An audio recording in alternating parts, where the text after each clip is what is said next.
Teología básica para el Dr. Charles C. Riley. Sección 12. Sobre esta roca edificaré mi iglesia. Capítulo 69. ¿Qué es la iglesia? La importancia de la iglesia difícilmente puede ser sobreestimada. Es la que Dios compró con la sangre de su propio Hijo. Hechos 20:28. La que Cristo ama, sustenta y cuida. Efesios 5:25 y 29. Y la que un día Él se presentará a sí mismo, santa y sin mancha en toda su gloria. Versículo 27. Edificar su iglesia constituye la obra principal de Cristo en el mundo hoy. Mateo 16:18. Por su repartimiento de dones espirituales, Efesios 4:12, de modo que el ejercicio de esos dones por parte de los creyentes nos une a lo que Cristo está haciendo hoy en día. 1. El significado de la palabra iglesia. A. Las palabras empleadas en inglés y en español. La palabra con que se designa a la iglesia en inglés, church, lo mismo que su forma afín, kirk, se deriva de la palabra griega kyriakon, que significa perteneciente al Señor. Los únicos dos usos de esa palabra en el Nuevo Testamento ocurren en 1 Corintios 11:20, refiriéndose a la cena del Señor, y Apocalipsis 1:10, respecto al día del Señor. La palabra llegó a ser usada para referirse a otras cosas como el lugar, las personas, la denominación o el país relacionados con el grupo que pertenecían al Señor. En cuanto a la palabra iglesia que empleamos nosotros, es una adaptación castellana de la griega eclesia. B. La palabra hebrea. La palabra hebrea Gaal simplemente significa una asamblea y usualmente se traduce eclesia en la Septuaginta. Sin embargo, no se refiere necesariamente a una asamblea religiosa. Génesis 28:3, 49:6, Salmo 26:5, ni aún a una congregación de seres humanos. Salmo 89:5. Aunque con mayor frecuencia sí se refiere a la congregación de Israel. C. La palabra griega. La palabra griega eclesia significaba una asamblea y se usaba en un sentido político, no religioso. No se refería a las personas, sino a la reunión. En otras palabras, a las personas no se les consideraba una eclesia cuando no estaban formalmente reunidas. La palabra se usa en este mismo sentido secular dos veces en el Nuevo Testamento, Hechos 19:32 y 41. Cuando se usa la misma palabra griega en el Nuevo Testamento, adquiere aspectos más ricos y amplios que en su sentido básico secular. Por ejemplo, las personas mismas, ya sea que estén reunidas o no, son la eclesía. No obstante, la palabra como se emplea en el Nuevo Testamento todavía retiene el significado básico de una asamblea y no adquiere un supuesto significado teológico basado en la división de la palabra en dos partes, llamar y de afuera, de un pueblo llamado hacia afuera. Si uno se basara en la etimología para traducir la palabra, entonces la traducción correcta sería llamados juntos, convocados, no llamados fuera, separados. 2. Los usos de la palabra en el Nuevo Testamento.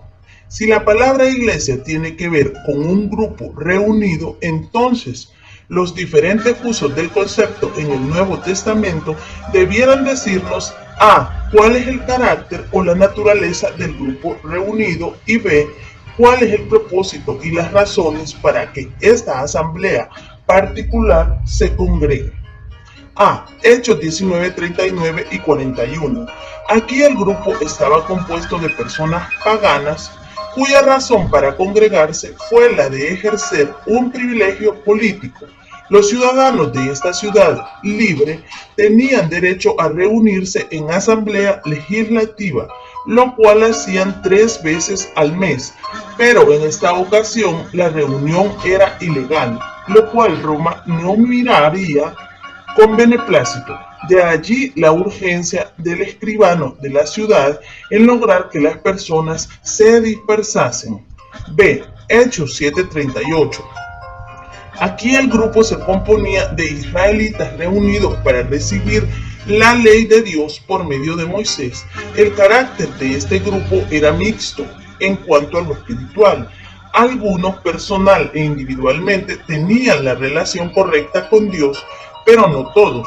Por supuesto, todos estaban relacionados con Él en el sentido de que Dios había escogido a la nación, pero esto de por sí no garantizaba la salvación espiritual de cada persona. Esta vocación nacional fue la razón para la reunión al pie del monte Sinaí. C. Efesios 1, 22 y 23. Aquí la asamblea es la iglesia, la cual es el cuerpo de Cristo. El carácter de este grupo es 100% regenerado y la razón de su existencia es el ministerio bautismal del Espíritu Santo que coloca en este cuerpo de Cristo a los que creen. 1 Corintios 12:13. Esta iglesia es universal, incluye a todos los creyentes, los que se hallan en todo lugar de la tierra y los que están en el cielo. Hebreos 12:23. Hablando estrictamente, la iglesia no es invisible porque muchos de sus miembros son bien visibles. Una designación mejor es la iglesia universal. D. Romanos 16:5, 1 Corintios 16:19, Colosenses 4:15, Filemón 2. Aquí hay grupos de personas que están bien localizados, iglesias en casas. La naturaleza de las personas, por lo menos en los tiempos del Nuevo Testamento, sería la de aquellos que profesaban haber aceptado a Cristo como Salvador. En algunos casos, aquellos que solamente profesaban, pero que no poseían la salvación, habrían estado asociados con la iglesia local. Primera de Juan 2:19, Apocalipsis 3:20. Pero para que fueran iglesias cristianas, las personas tendrían que haber hecho una profesión de fe en Cristo. ¿Cuáles eran las características de estas iglesias? Una era geográfica, otra profesión de fe en Cristo, otra la práctica del bautismo y la cena del Señor, otra el ejercicio de responsabilidades de grupo como la enseñanza. 3. El concepto neotestamentario de la iglesia. Se ha hecho costumbre centrar el concepto de la iglesia en la iglesia universal y la local.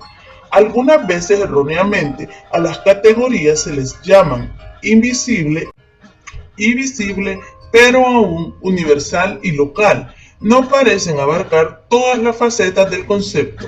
Universal sirve bien como clasificación para el cuerpo de Cristo, ya sea en la tierra o en el cielo, Hebreos 12:23, pero local necesita más definición. ¿Cuánto de local tiene la iglesia local? Como hemos visto algunas veces, local significa la iglesia en una casa. Esta es una unidad tan local como se ilustra en el Nuevo Testamento, pero la iglesia en Corinto, 1 Corintios 1:2, tiene que haber incluido varias iglesias de casa. Sin embargo, era local, en que estaba confinada a la ciudad de Corinto y no incluía a otras iglesias que había en Grecia, como la iglesia en Tesalónica, 1 de Tesalonicenses 1:1. Pero la iglesia en singular se usa para designar varias iglesias en una región, Hechos 9:31. Aquí la iglesia incluía grupos por toda Judea, Galilea y Samaria. Cuando Pablo persiguió a la iglesia en los días previos a su conversión, él no se limitó a una iglesia local, 1 Corintios 15:9. Así que el concepto de la iglesia local puede incluir un grupo de una sola casa, los varios grupos en una ciudad o aún los muchos grupos en una región. Aún con estas categorías, 1 Corintios 10:32 puede que no se aplique a alguna de ellas. no ser tropiezo a la Iglesia de Dios tiene que referirse a grupos visibles, pero no a todos ellos, aún en una región. Tiene que concernir a cualquier aspecto de la Iglesia visible con la cual uno esté en contacto. Es evidente que necesitamos más que la acostumbrada doble categorización de la Iglesia universal y local. Existen: 1. La Iglesia universal, todos los creyentes en el cielo y en la tierra. 2. La Iglesia visible, iglesias locales en varias áreas, especialmente aquellas que yo conozco. 3. La Iglesia local, la asamblea particular con la que yo tengo mi relación principal y permanente. En realidad, cada creyente pertenece a estos tres aspectos de la Iglesia y 1 Corintios 10:32 se aplica a cualquiera de ellos, con el cual uno tenga contacto en cualquier tiempo. 4. Otros conceptos de la Iglesia. A. El concepto católico romano.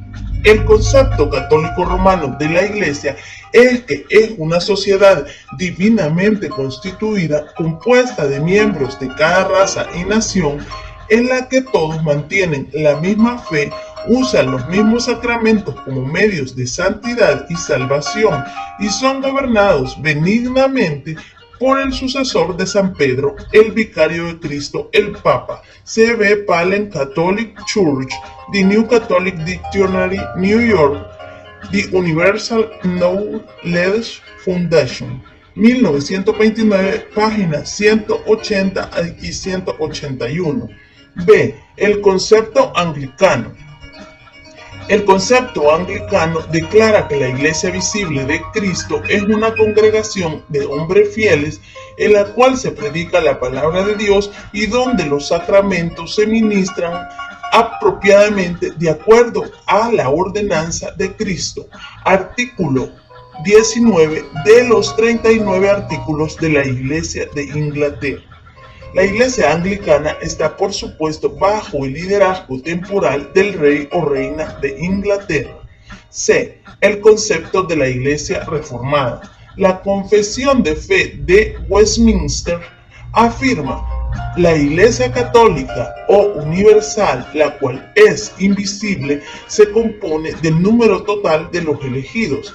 La Iglesia visible, la cual también es católica o universal, bajo el Evangelio, consta de todos los que por el mundo profesan la religión verdadera junto con sus hijos. Capítulo 25. D. El concepto bautista. La Confesión de Fe Bautista de 1646 dice que la Iglesia es una compañía de santos visibles, llamados y separados del mundo por la palabra y el Espíritu de Dios a la profesión visible de la fe del Evangelio, siendo bautizados en esa fe. Artículo 33. Algunos bautistas contemporáneos reconocen la realidad de la Iglesia universal y otros no.